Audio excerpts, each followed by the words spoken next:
राधे राधे दोस्तों, welcome back to my channel movies fit Hindi.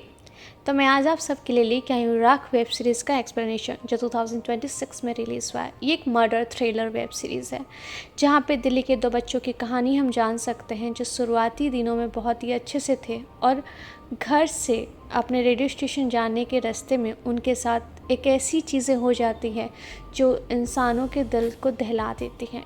इस तरह से उनकी मौत की जाती है या फिर मौत दी जाती है उनको कि आसपास के जितने भी लोग हैं ये सीन को देख के दहल जाएंगे।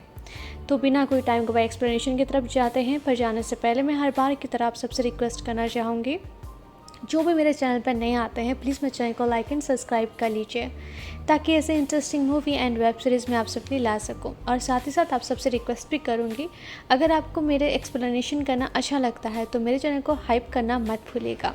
इस वेब सीरीज़ का टोटल 2 पार्ट्स हम एक्सप्लेन करने वाले हैं। फर्स्ट में हम लोग एक्सप्लेन करेंगे 1 से 4 एंड सेकेंड पार्ट में 5 से 8, क्योंकि इसका टोटल 8 पार्ट्स है। तो बिना कोई टाइम गवाए चलते सीधा एक्सप्लेनेशन की तरफ। फर्स्ट एपिसोड की शुरुआत होती है 1978 के समय को दिखाते हुए। दिल्ली का एक स्कूल, जहाँ पे एक लड़की सुमन अरोड़ा अपने भाई साहिल अरोड़ा के इंतज़ार कर रही है, क्योंकि वो आने से दोनों साथ में मिलकर बस स्टॉप से बस पकड़ के अपने घर जाने वाले थे। पर यहाँ पे सुमन का जो भाई है वो सही टाइम में नहीं आता, जिसकी वजह से सुमन काफ़ी ज़्यादा गुस्सा हो रही होती है। फिर लास्ट में नोटिस करती है कि वो अपने दोस्तों के साथ उसका भाई हिल हिल के आ रहा है, जहाँ पे वो गुस्से से बोलती है जल्दी चल, वरना आज भी तेरी वजह से मेरा बस मिस हो जाएगा। और ये कहते वो लोग दौड़ते हुए बस स्टॉप तक आते हैं। पर किस्मत इतनी बुरी होती है कि बस स्टॉप के सामने जैसे वो क्रॉस करते हैं उसी टाइम उनकी बस वहाँ से निकल जाती है। अब यहाँ पे वो दोनों खड़े होकर दूसरे कोई गाड़ी से लिफ्ट मांग के अपने घर जाते हैं। बस वहाँ पे मिस होता है। हम यहाँ पे उसकी बहन के शक्ल को देख पाते हैं, जो काफ़ी ज़्यादा अपने भाई पे मतलब साहिल के ऊपर गुस्सा हो रही थी, क्योंकि उसके वजह से आज फिर से उसने अपना बस मिस कर दिया था। हालांकि उनको एंड टाइम पे एक लिफ्ट मिल जाती है, जिसके थ्रू अपने घर चले जाते हैं। अब हमें घर का सीन दिखाया जाता है, जहाँ पे सुमन घर पहुँचते ही अपने मतलब रेडी होने लग जाती है, क्योंकि आज उसको उसके पास के रेडियो स्टेशन से गाने का ऑफ़र मिला था, जहाँ पे सुमन और उसका भाई दोनों साथ में जाने वाले थे। यहाँ पे हम सुमन की मम्मी को भी देख पाते हैं, जो इस चीज़ को लेकर काफ़ी तक खुश थी, और वो अपने एक गोल्ड के सेट से ईयररिंग्स गोल्ड के सुमन को पहना देती है। पे उन दोनों को वो रेडियो स्टेशन जाने का पैसा दे के टैक्सी का वहाँ से भेज देती है। शाम के समय दिखाया जाता है, जहाँ पे सुनील अरोड़ा को हम देख पाते हैं, जो यहाँ पे उनके फादर होते हैं। शाम के टाइम वो अपने सारे रिलेटिव्स को फ़ोन करके बता रहे होते कि आज उनकी बेटी रेडियो में गाना गाने वाली है, और दोनों मतलब हस्बैंड वाइफ रेडियो ऑन करके बैठ जाते हैं, क्योंकि अब इनके लिए उनका मतलब बहुत ही अच्छा मोमेंट था कि उनकी बेटी रेडियो पे गाना गा रही है। हालांकि वो लोग पूरा एंड तक वेट करते हैं, रेडियो स्टेशन बंद हो जाता है, पर तब तक यहाँ पे सुमन कोई भी गाना मतलब सुमन का गाना नहीं आता है, जिसको देख के यहाँ पे उनके फादर थोड़े से परेशान होते, तो वो पहले रेडियो स्टेशन खुद निकलते हैं जाके अपनी बेटी को देखने के लिए। जो कि यहाँ पे जब रेडियो स्टेशन पे पहुँचते हैं तो वहाँ पे उनको एक शॉकिंगली बात पता चलती है कि आज तो उनके बच्चे रेडियो स्टेशन आए ही नहीं गाना गाने के लिए, जिसको सुनते ही यहाँ पे अशोक अरोड़ा काफ़ी ज़्यादा परेशान हो जाते हैं कि ये कैसी बात हुई। तो वह तुरंत अपनी वाइफ मोना को फ़ोन करके पूछते हैं कि बच्चे घर पे आए। तो उसकी वाइफ मोना कहती कि नहीं, मुझे तो लगा आपके साथ ही आएंगे बच्चे, क्या हुआ बच्चे नहीं हैं। जहाँ पे वो अपने दिल पे पत्थर रखते हुए अपनी वाइफ को सच्चाई बताते हैं कि देखो बच्चे यहाँ पे रेडियो स्टेशन आए ही नहीं है, और अभी तक पता नहीं कि बच्चे कहाँ पे हैं। जहाँ पे मोना कहती ओके, मैं उनके स्कूल के फ्रेंड्स लोग को फ़ोन करके पूछती हूँ कहीं उनके घर तो नहीं चले गए। पे मोना उसके बच्चों के जितने भी स्कूल के स्टूडेंट्स या बच्चे मतलब फ्रेंड्स थे उन सबको फ़ोन करके पूछती है उनके बच्चों के बारे में, पर उनके बच्चों के बारे में कोई भी खबर नहीं मिलती। अब यहाँ पे वो लोग बहुत ज़्यादा परेशान हो जाते हैं। इधर हमें सीन दिखाया जाता है पुलिस स्टेशन की तरफ। एसआई जयप्रकाश और उनके साथ एएसआई जो होते हैं वो सब कोई बैठ के थाने में काम ना होने की वजह से खाना खा रहे होते हैं। यहाँ पे खाना जो था वो जयप्रकाश के फादर लेके आए होते हैं। वो लोग खाना खा ले रहे होते हैं खाने के लिए, उसी टाइम में उनके ऊपर के सीनियर ऑफिसर का उनको फ़ोन आ ही जाता है। उन लोगों ने एक भी निवाला मुंह में लिया नहीं था। उधर से केस आता है सुमन और साहिल अरोड़ा के केस के बारे में छानबीन करने के लिए, जहाँ पे पुलिस तुरंत निकलती है यहाँ पे सुमन और साहिल अरोड़ा के फैमिली के पास, मतलब उनके घर पे। ये लोग बिना कोई टाइम गवाए सीधा निकलते हैं अशोक जी के घर पे। अब अशोक जी के घर पे जाते ही एज अ व्यूअर्स हमें ये पता चलता है कि अशोक जी कोई आम आदमी नहीं थे।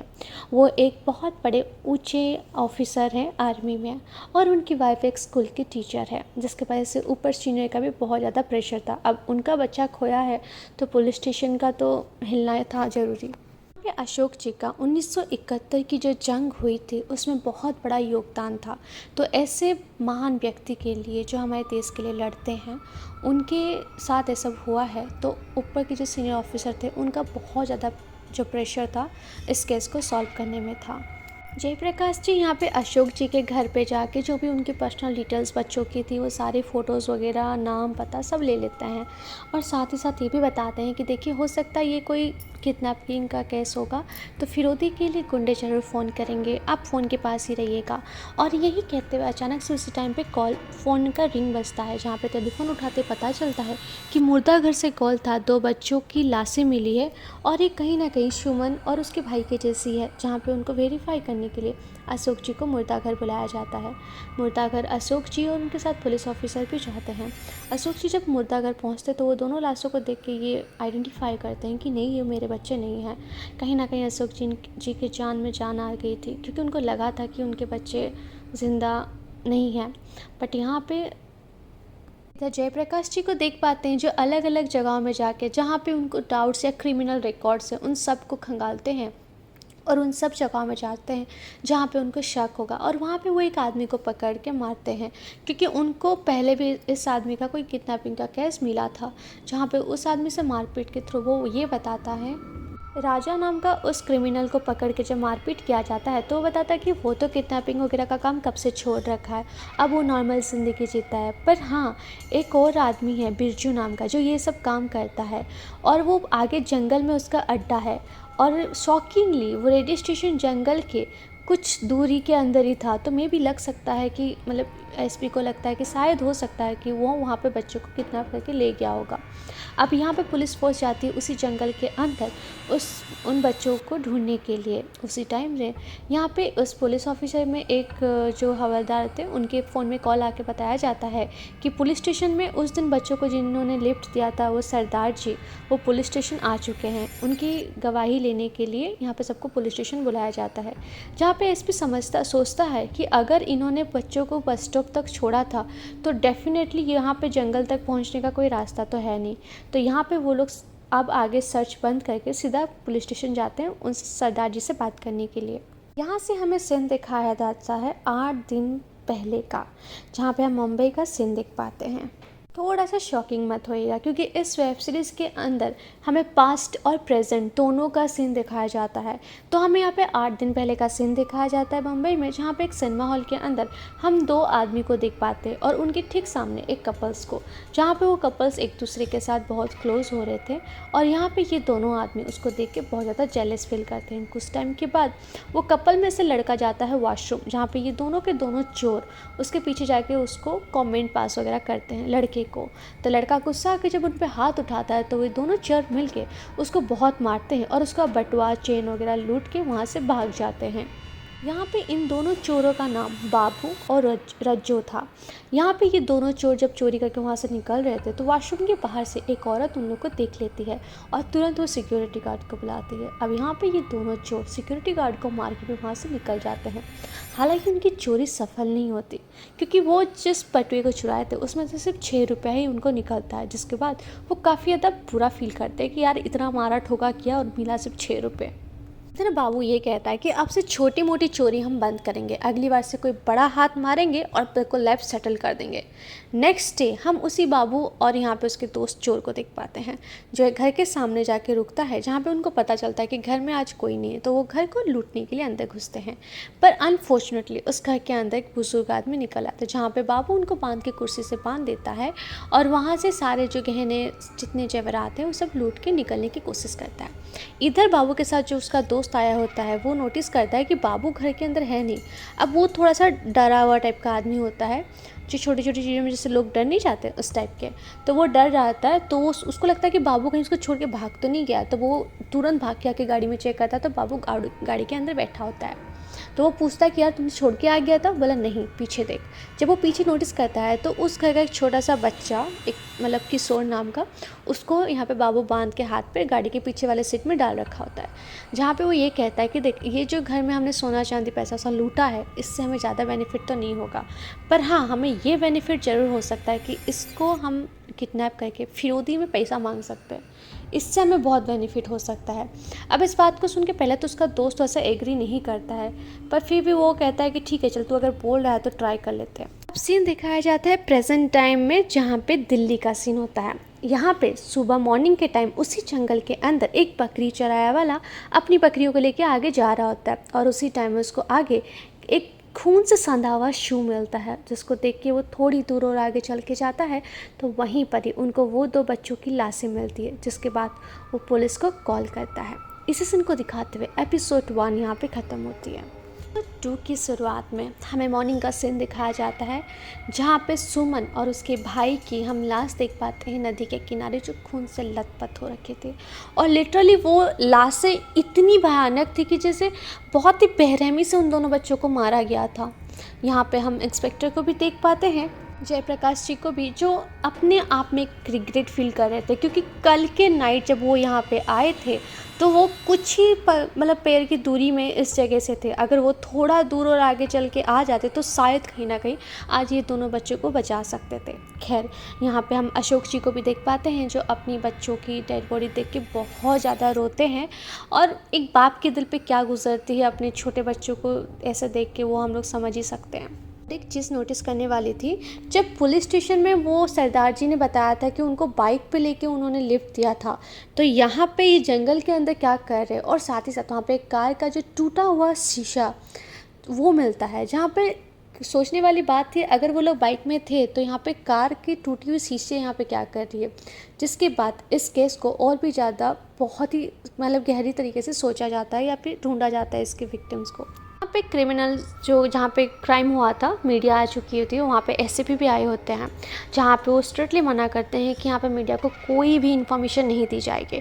और साथ ही साथ वो ये भी बात करते हैं कि इन दोनों बच्चों को लेके वो अच्छा खासा फिरौती मांग सकते थे, तो इन्होंने इस बच्चे को मारा क्यों, क्या कोई पर्सनल दुश्मनी थी उन लोगों की, इस बारे में वो यहाँ पे एससीपी से बात करते हैं। पे हम पुलिस स्टेशन में सिंह भल्ला नाम के एक व्यक्ति पंजाबी दादा को देख पाते हैं, जो यहाँ पे पुलिस को ये बताते हैं कि कल वो जब अपनी क्लिनिक से निकल रहे थे तो साहिल और सुमन दोनों यहाँ पे खड़े थे, जिनको इन्होंने लिफ्ट दिया था।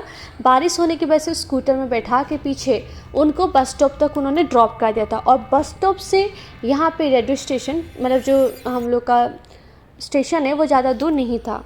इधर उन दोनों डेड बॉडियों की पोस्टमार्टम कंप्लीट कर दी जाती है, और दोनों की बच्चों की लाशें उनके फादर को, मतलब अशोक जी को सौंप दी जाती है। अशोक जी जब उस दोनों लाशों को घर पे लाते हैं तो हम यहाँ पे सुमन की मम्मी मोना को देख पाते हैं।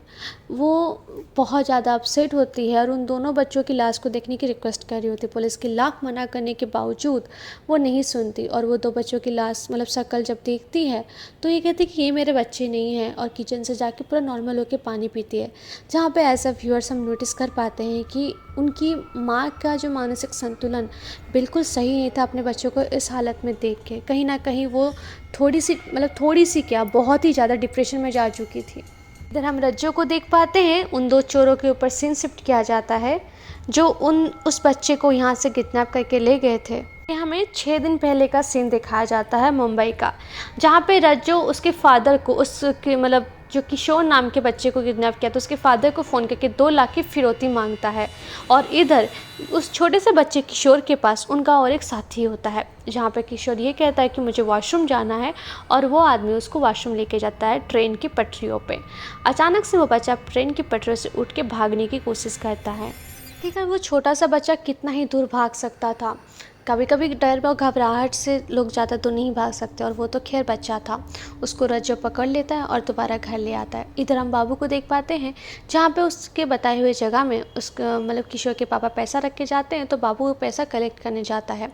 हालांकि उस बैग के अंदर कुछ भी नहीं था, और उसी टाइम में अंडरकवर जितने पुलिस थे उसको दबोच लेते हैं। पर यहाँ पर बाबू थोड़ा सा स्ट्रॉन्ग था फिज़िकली, तो यहाँ पे वो उन सब से बचते हुए धोबी घाट के थ्रो से निकलता है। एंड धोबी घाट में बहुत ज़्यादा कपड़े सूखे हुए थे, जो गिले कपड़े यहाँ पे वो पुलिस वालों के ऊपर फेंकते हुए उनसे बचते बचाते भाग जाता है, और यहाँ पे जाके अपने साथी को बताता है कि यहाँ पे किशोर के जो फादर थे वो पुलिस बुला दिए थे, और इन सब के बीच में वो काफ़ी ज़्यादा पैनिक होते हैं। बीच में रज्जो और बाबू के बीच में फाइटिंग हो जाती है, क्योंकि वो पहले ही मना करा था कि पुलिस की केस हो सकती है, हमें ये रिस्क नहीं लेना है। पर इन दोनों की हाथापाई इतनी ज़ोर से हो जाती है कि एक दूसरे को जान से मारने की कोशिश कर रहे होते हैं और इससे बीच में बाबू की जान निकलने ही वाली होती। तो उस टाइम में वो रज्जो को माफ़ी मांगता है और उसको छोड़ने के लिए कहता है।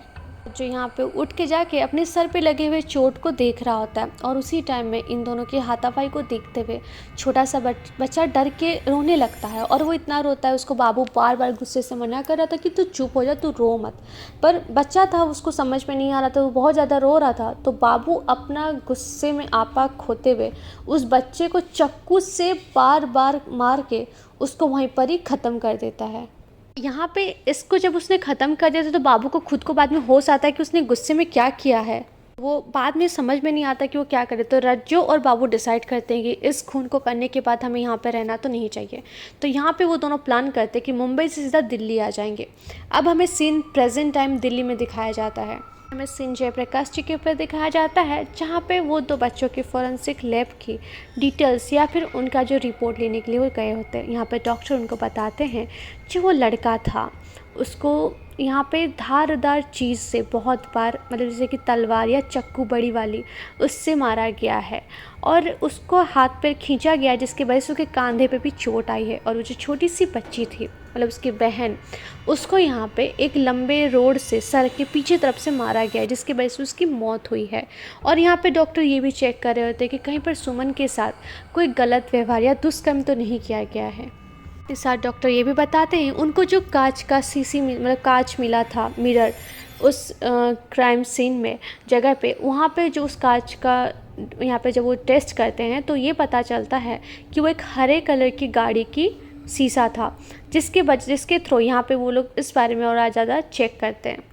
इन सब चीज़ों के ऊपर जब वो ज़्यादा रिसर्च करते पर उनको कुछ भी हाथ नहीं लगता।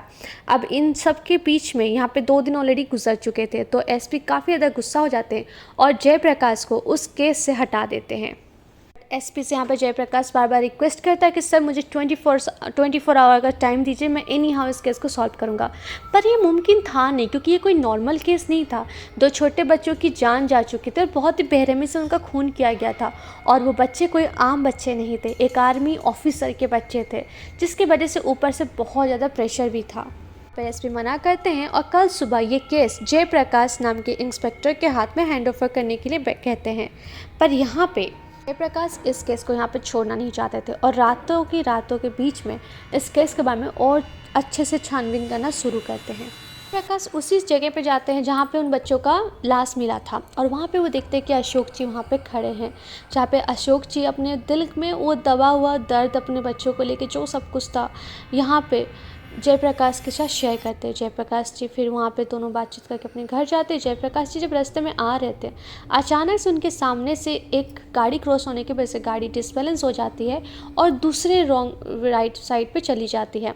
जहाँ पे जयप्रकाश जी निकल के बाहर देखते हैं तो जंगल के बीचों बीच एक गाड़ी खड़ी हुई है, जो बहुत ही मतलब अजीब टाइप की वाइट कलर की गाड़ी खड़ी है, जहाँ पे कोई ऑनर नहीं था और वो गाड़ी एक खाई के अंदर गिरी हुई टाइप की दिख रही थी।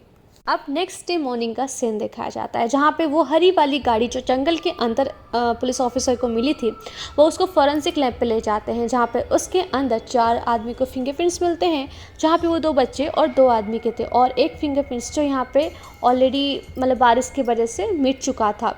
और साथ ही साथ उस गाड़ी के अंदर एक पुरानी तलवार मिलती है, शायद जिसके थ्रू से उस छोटे से बच्चे को मारा गया था। यहाँ पे ये सारी चीज़ें जब यहाँ पे जयप्रकाश जी बताते हैं एसपी को, तो वो फिर ये कहते हैं कि ठीक है, तुम्हारे पास 48 आवर्स का टाइम है, जैसे भी करके इस केस को सॉल्व करो, क्योंकि अब कहीं ना कहीं उनके पास बहुत अच्छा लीड था इस केस को आगे लेके जाने के लिए। इसके बाद हमें 4 दिन पहले का सीन दिखाया जाता है दिल्ली का, जहाँ पे रज्जो और बाबू दोनों एक गुरुद्वारे में जाके खाना खा रहे होते। वो ऑलरेडी दिल्ली पहुँच चुके थे। पे बाबू अभी भी रज्जो पे काफ़ी ज़्यादा गुस्सा था, जिसके वजह से बाबू उसको बार बार माफ़ी मांग रहा था। अब इसी टाइम में यहाँ पे वो गुरुद्वारे में जब वो लोग खाना खा रहे होते, तो यहाँ पे बाबू उसको बताता है कि बचपन में मेरा पापा चले गए थे और मेरा भाई जो किचन में खाना बनाते वक्त मतलब किचन में किसी कारण की वजह से जल रहा था और उसको जलते बचाने के टाइम मेरा हाथ जल गया था। और ये चीज़ दिखा कि वो इमोशनली यहाँ पे रज्जो को अपने तरफ खींचता है या फिर अपने से माफ़ी मांगने के लिए ये कर देता है।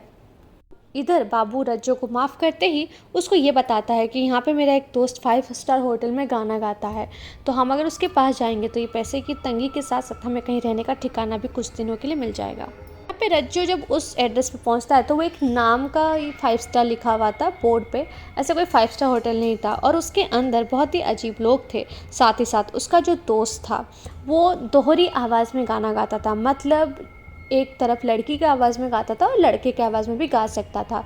जहाँ पे वो अपना वैसा ही भेष भी लगाया हुआ था, मतलब अर्धनारीश्वर टाइप का वो कुछ दिख रहा था। यहाँ पे इस दोस्त का नाम प्यारे होता है और उस मतलब बार के अंदर हम देख पाते हैं कुछ लड़के ऐसे भी थे जो बाबू को बहुत ज़्यादा परेशान कर रहे थे क्योंकि वो उनको लड़के ही पसंद थे। अब यहाँ पे जब वो शो ख़त्म होता है तो रज्जो बाबू को अपनी सारी परेशानी बताता है कि उनके साथ क्या क्या हो रहा है। यहाँ पे प्यारे और वो जब बात कर रहे होते उसी टाइम में बाबू जो आदमी को मतलब जिस आदमी को लड़के पसंद थे वो आके फिर से यहाँ पे प्यारे के साथ बदमाशी करने की कोशिश करता है, पर यहाँ पे रज्जो और उसके दोस्त उसको धक्का मार के नीचे गिरा के वहाँ से स्कूटर लेके निकल जाते हैं। यहाँ पे एक चीज़ पता चलती है कि वो जो बाबू नाम का आदमी था वो मोहनलाल दास वाला के बेटा था और वो बड़े बिगड़े वाले पैसा वाले बाप का इकलौता बेटा था जिसके अंदर ये ठरकपन था और बहुत ज़्यादा बदमाशी अय्याशी किस्म का आदमी था।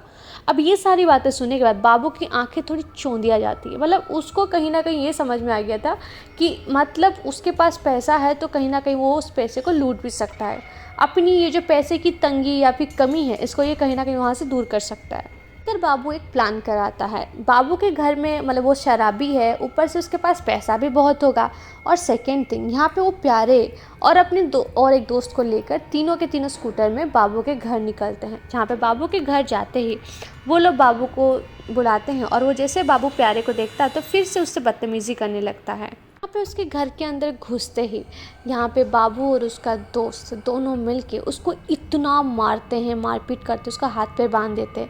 अब ये सब चीज़ें प्यारे को देख के बहुत अजीब लगता है, वो घबरा के वहाँ से भाग जाता है।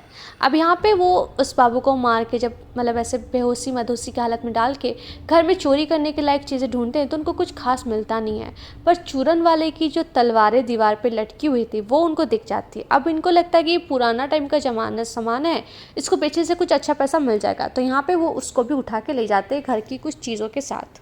घर से निकलती उनकी सामने में एक हरी कलर की गाड़ी खड़ी थी जिसको वो लोग चुरा लेते हैं। अब इस सीन को दिखाते हुए सीन आता है सीधा प्रेजेंट में पुलिस स्टेशन के ऊपर। जयप्रकाश को यहाँ पे बताया जाता है कि पुलिस ने चूरन वाले का पता लगा लिया है। पुलिस यहाँ पे दिल्ली के चांदनी चौक जगह में पहुँच जाता है बल्लू को ढूंढते हुए, क्योंकि बल्लू के पापा का नाम है यहाँ पे चूरन वाला था। जब पुलिस उस बाज़ार में चूरन वाले के बारे में पूछता है तो उनका एक प्रतिद्वंदी जो एक आदमी था वो बताता है कि वो तो बहुत पहले ही मर गया था, हालांकि उसका बेटा ज़िंदा है पर उसका बेटा गे है और उसकी इस मोहल्ले में हर मर्दों के ऊपर उसकी बुरी नज़र है। इनफैक्ट वो एक लड़के के बारे में भी बताते हैं जिसके ऊपर उसकी नज़र काफ़ी ज़्यादा बुरी है और वो काफ़ी उसको परेशान भी करता है। तो विश्वजीत को यहाँ पे वो आदमी बताते हैं कि कुछ टाइम से यहाँ पे बल्लू भी नज़र नहीं आ रहा, मे भी कहीं पर चला गया है। उसी टाइम में यहाँ पे विश्वजीत को वो फॉरेंसिक लैब के डॉक्टर फ़ोन करते हैं, जहाँ पे हमें रात का सीन दिखाया जाता है। विश्वजीत और वो जो डॉक्टर थे वो दोनों उस गाड़ी के पास थे, जहाँ पे वो बताते हैं कि गाड़ी के पीछे वाले सीन में बच्चों के खून के साथ साथ यहाँ पे उस मर्डरर के खून के भी निशान है, क्योंकि हो सकता है जो 2 बच्चे थे वो उनके ऊपर पीछे जब बार बार खून मतलब धारदार हथियार पे वार हो रहा था तो वो अपनी जान बचाने के लिए कहीं ना कहीं उनके ऊपर भी हमला किए थे, जिसके वजह से उनके बच्चों के खून के साथ साथ वो क्रिमिनल जिन्होंने उन पे हमला किया था उनका खून का निशान भी मिल चुका था। सिंपल चीज़ था, अगर इन कातिलों में से कोई भी एक बंदा अगर घायल हुआ है तो डेफिनेटली वो यहाँ के आसपास के हॉस्पिटल में गया होगा अपना चेकअप करवाने के लिए। तो बेटर होगा तुम हॉस्पिटल से पता लगाओ कि रिसेंटली में कौन कौन अपना चेकअप करवाने आया था और उन्होंने अपना जो उनके साथ जो चीज़ हुआ था उसका क्या रीज़न बताया था। वहाँ के पास के हॉस्पिटल में जब उनको छानबीन किया जाता है तो डॉक्टर एक पेशेंट के बारे में बताया जाता है जिसके सर पे चोट लगी थी और डॉक्टर ने उसका एक्सरे भी करवाया था और साथ आगे की ट्रीटमेंट के बारे में उनको इन्फॉर्म भी किया था, पर हालांकि वो 2 आदमी आगे का ट्रीटमेंट नहीं लेके वहाँ से निकल चुके थे। डॉक्टर उनको ये कहता है कि उन दोनों पेशेंट के ऊपर डाउट होने का मेन रीज़न ये था कि दोनों अलग अलग बातें कर रहे थे, वो बार बार अपनी बातें पलट रहे थे। कोई कह रहा था कि हाथापाई में उनकी चोट लगी और कोई कहता है गाड़ी का एक्सीडेंट से लग गया। अब इन सब चीज़ों पर डाउट होने की वजह से उन्होंने बाहर एक हवलदार को भी इस बारे में इन्फॉर्म किया था। तो यहाँ पे वो ऑफिसर आके हवलदार से पूछते कि तुमने उनके रिकॉर्ड्स यहाँ पे नोट किए थे, जहाँ पे हमें उनका व्यू दिखाया जाता है, जहाँ पे वो पुलिस ऑफिस मतलब जो हवलदार था उनको पूछता है कि तुम कहाँ से हो क्या हो, पर वो गांव के आदमी होने का हवाला दे के वहाँ से निकलते हैं और कहते हैं कि सर देखिए हम गांव के आदमी, हमें इन सब चीज़ों में नहीं पड़ना पुलिस के चक्कर में, और बहुत ही मासूम सी बातें करके वहाँ से निकल जाते हैं। उन्होंने जो भी डिटेल्स यहाँ पे उस हवलदार को बताया था वो सब कुछ झूठ था। यहाँ पे उसने जो नाम और एड्रेस लिखा था वहाँ पे ये ऑफिसर सारे जाते हैं और चेक करते हैं, जहाँ पे उनको और एक तलवार भी मिलती है। जहाँ पे उसके बाद सीन सीधा शिफ्ट किया जाता है हमें उस न्यूज़ रिपोर्टर के ऊपर। एक फ़ीमेल थी रिपोर्टर निशार, जहाँ पे अपनी पर्सनल चीज़ों को डिटेल्स को वहाँ पे चेक करते हुए वो एक दूध वाले के पास पहुँच गई थी, जो उस दिन उन दो बच्चों को गाड़ी के अंदर से बचाने की कोशिश कर रहा होता है, जहाँ पे वो अपना पॉइंट और व्यू रखता है। अब यहाँ पे वो बताता है कि उस दिन बारिश बहुत हो रही थी और रास्ता भी सुनसान था। मैं दूध डिलीवर करके दे के अपने घर आ रहा था, साइकिल से अचानक से मेरे साइड से कार क्रॉस करती, जहाँ पे बच्चे बहुत ज़ोर से चिल्ला रहे थे, रो रहे थे और बार बार पीछे तरफ कांच में से खून के दाग भी दिखाई दे रहे थे। अब इस चीज़ को देख के मैं तुरंत उस गाड़ी के पास जाकर उन बच्चों को बाहर निकालने की कोशिश कर रहा था, पर मतलब एंड मौके पे वहाँ पे वो जो ड्राइवर था उसने उनके ऊपर गाड़ी चढ़ा दी, जिसके वजह से उनका राइट साइड का लेग टूट चुका था। इधर पुलिस स्टेशन पे मोहन कुमार और प्यारे कुमार का नाम देकर वो दोनों के दोनों आदमी वहाँ से निकले थे, जिसके उस ऑनर को बुलाया जाता है जहाँ का उन्होंने एड्रेस दिया था। अब वो ऑनर आके जब यहाँ पे प्यारे नाल और मोहन नाल के बारे में उसको पूछा जाता है तो वो ये बताता है प्यारे कुमार मोहन कुमार एक ही आदमी है और प्यारे कुमार को उसने उस घर में भाड़ा दिया था। मतलब प्यारे कुमार आपको याद होगा एज अ व्यूअर्स, हमने फर्स्ट एपिसोड में देखा था उनका दोस्त, जहाँ पे वो हॉस्पिटल जाके उन दोनों क्रिमिनल का मतलब उन दोनों चोरों का स्केच बनवा लेते हैं। स्केच उस मकान मालिक को दिखाते तो वो बताता है कि इन दोनों में से तो कोई भी प्यारे नहीं है, जहाँ पे उस मकान मालिक के अनुसार वो इस प्यारे का स्केच बनवाते हैं। पुलिस जाती है सीधा बल्लू के घर पे, जहाँ पे वो धनीराम को लेके जाती है। धनीराम वही व्यक्ति है जिसके ऊपर बल्लू की बहुत बुरी नज़र थी। अब उसको लेके जाने का रीज़न तो मुझे समझ में नहीं आता, हालांकि फिर भी उसको लेके जब जाते हैं तो बल्लू के घर में बहुत गंदी बदबू आ रही थी और पूरा घर इधर उधर बिखर हुआ था, क्योंकि वहाँ से चोरी किया था ना उन दोनों ने। तो यहाँ पे वो एक बक्से के अंदर बल्लू की लाश को देख पाते हैं जो पूरी सड़ चुकी थी। हालांकि बल्लू के फैमिली में कोई बचा नहीं था और वो गे होने की वजह से समाज ने भी उस टाइम उसको मतलब उसके बारे में खोज खबर रखा ही नहीं था। जहाँ पे वो लड़का बताता है कि बल्लू से मैं 10-15 दिन पहले मिला था। बल्लू एक बार में ड्रिंक करने जाता था और वहीं पर ही वो लड़कों के साथ छेड़खानी भी किया करता था। अब इधर इंस्पेक्टर उस बार के बारे में पता करते हैं। पुलिस इंस्पेक्टर सीधा जाते उसी 5 स्टार होटल के पास, जहाँ पे बाबू का मतलब यहाँ पे जो प्यारे थे वो काम करता था। जहाँ पे वो उस होटल के मैनेजर से बात करते हैं। वो बताता है कि प्यारे तो यहाँ पे काम करता था, गाना गाता था और कुछ दिन पहले उसके 2 दोस्त आए थे जो उनको उठा के लेके गए थे उसके साथ। जहाँ पे वो दोनों का स्केच दिखाते कहते कि हाँ ये तो वही दोस्त थे जो उस दिन उसको उठा के लेके चले गए थे यहाँ से। और इधर हम अशोक जी के ऊपर सीन देख पाते हैं जहाँ पे उन्होंने एक ऐसे आदमी को हायर किया था जो अपने बच्चों के क्रिमिनल को ढूंढने के लिए उन्होंने एक बंदा हायर किया था, जहाँ पे वो अपने सारे वो फॉरेंसिक के रिपोर्ट्स वगैरह उनको देते हैं। एज अ फादर उनको यहाँ पे ये पता चलता है कि उस दिन सुमन के साथ रेप हुआ था और ये चीज़ जानने के बाद वो काफ़ी ज़्यादा टूट जाते हैं। यहाँ पे प्यारे को भी पुलिस ने पकड़ लिया था, जिसके बाद पुलिस जब उससे पूछताछ करती तो बताता है कि रज्जो और बाबू ने ही प्यारे मतलब यहाँ पे प्यारे को मारा, मतलब प्यारे का जो आदमी था उसको मारा था बाबू को। अब उसको ख़त्म करने के पीछे उन दोनों का ही हाथ था, क्योंकि इसने कुछ भी नहीं किया था। बाबू और रोजो 3 दिन पहले प्यारे को पकड़ के उसको मारने की कोशिश किए थे। इनफैक्ट उसको धमकी भी दिए थे कि तुझे यहाँ पे ख़त्म कर देंगे अगर तूने पुलिस को कुछ भी बताया है तो। जिस जंगल में यहाँ पे वो दोनों प्यारे को धमका रहे थे उसी के थोड़े से दूर में ही एक कपल्स बात कर रहे थे जंगल के बीच में, जहाँ पे रास्ता पूरा दिख रहा था हाईवे। तो सामने से एक आइसक्रीम वाला जा रहा था, जहाँ पे लड़की लड़के को कहती है कि मुझे आइसक्रीम ला दो। अब यहाँ पे जब लड़का आइसक्रीम लाने जाता है, यहाँ पे बाबू क्या करता है उस लड़की को उठा के ले आता है इधर प्यारे के पास और उसको धमकाता है कि तेरे लिए हमने बल्लू का कत्ल किया था, अब तू हमारे लिए इस लड़की का खून करेगा। क्योंकि इनका दिमाग सेट था कि अगर प्यारे भी किसी का खून कर देता है तो वो कभी भी इनके खून के बारे में नहीं बताएगा। प्यारा एकदम नॉर्मल इंसान था, कभी किसी मक्खी को भी नहीं मारा होगा शायद, तो वो किसी लड़की का कैसे खून कर सकता था। तो यहाँ पे उसी टाइम में लड़का जब अपने मतलब उसका बॉयफ्रेंड आता है आइसक्रीम लेके, तो देखता है कि उसकी गर्लफ्रेंड नहीं है। तो यहाँ पे वो साथ में एक पुलिस वाले को भी बुला लेता है जंगल के बीच में अपनी गर्लफ्रेंड को ढूंढने के लिए। अब पुलिस का आवाज़ सुनते ही ये तीनों के तीनों वहाँ से भागते लड़की को छोड़कर। हालांकि बाबू और रज्जो तो भाग जाते हैं, पर प्यारे वहाँ पे फंस जाता है, जिसको पुलिस वाला उठा के पुलिस स्टेशन ले आया था। तो ये था राखा मूवी का 4 तक एक्सप्लेनेशन। ये पूरी वेब सीरीज़ का मैं एक्सप्लेनेशन जल्द से जल्द एक्सप्लोर यहाँ पे लाने वाली हूँ। तो बिना मेरे चैनल को सब्सक्राइब किए मत जाइएगा, और अगर यहाँ तक आपने इस चैनल को देख लिया है तो मेरे वीडियोस को लाइक भी कर लीजिए, और रेडी रहिए हमारे साथ आगे ऐसे interesting movie and web series का एक्सप्लेनेशन देखने के लिए। तब तक के लिए अपना ध्यान रखिए। राधे राधे।